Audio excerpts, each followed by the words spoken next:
I don't remember my mother's voice. I don't remember her laugh. I don't even remember her face clearly. But I remember the sound of shopping cart wheels on tile. Because that was the last sound before she disappeared from my life. I was 5 years old, standing in aisle 7 between cereal boxes and canned soup. I was holding the cart. She said, "Stay here.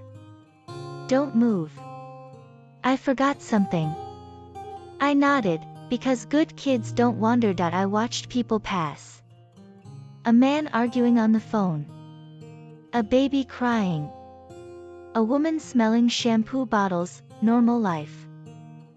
I didn't know mine had just ended. 5 minutes passed, then 10. Then the fear started, small at first, like when you wake up from a bad dream but don't know why your heart is racing. I pushed the cart a little forward. "Mom?"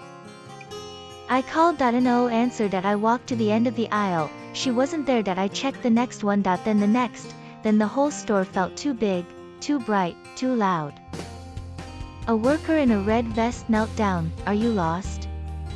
I said the sentence that would define my childhood. "She's coming back." She didn't.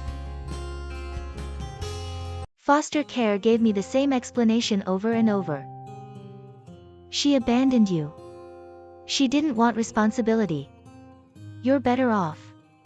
Better off. Like being thrown away can be an upgrade. They never found her. No missing person report. No relatives. Like she stepped out of the world. And I built my identity around one belief. I was not worth staying for. You don't realize how abandonment rewires you. You become easy to leave. I didn't fight when friends drifted. Didn't argue in relationships. Didn't ask for more at work. Because somewhere deep inside, a 5-year-old was still standing in aisle 7, convinced asking someone to stay only makes them go faster. On my 30th birthday, a social worker contacted me. "We found something in an old storage archive," she said.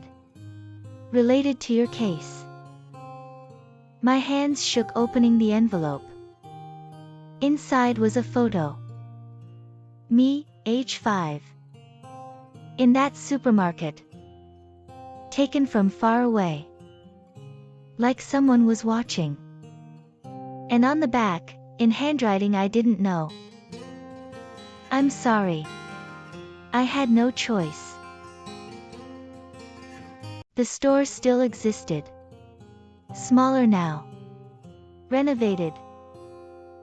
I asked if they had old security archives. I didn't expect anything. But they did. Blurry. Black and white. There I was. Tiny. Holding the cart. Then I saw her. My mother. Standing at the end of the aisle, not leaving, watching. She wasn't running away. She was shaking, looking over her shoulder. Again. And again.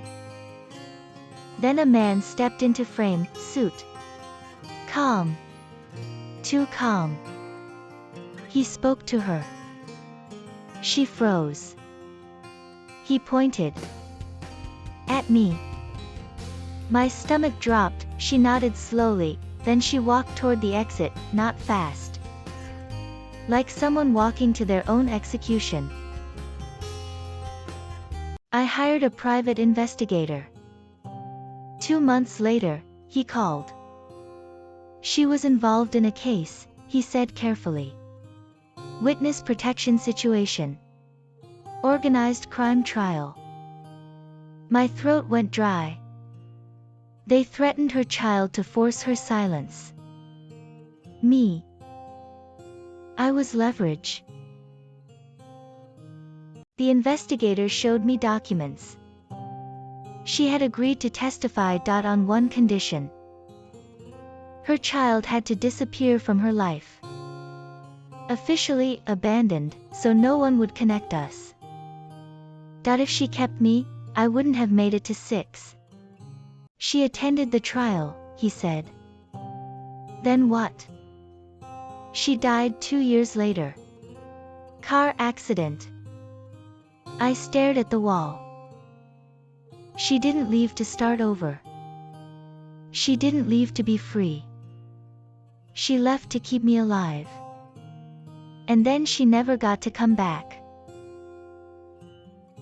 My whole life, I carried shame that wasn't mine.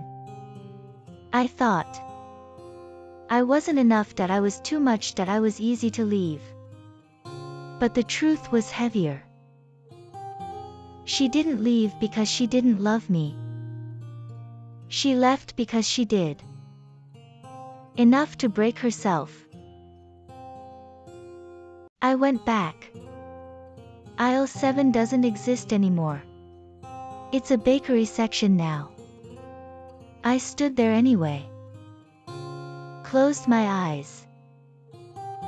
And for the first time in my life, I didn't see a woman walking away.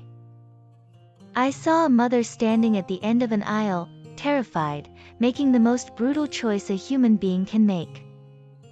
Not to save herself, but to save me. If you were left, if someone walked out of your life without explanation, sometimes the story isn't, they didn't love you.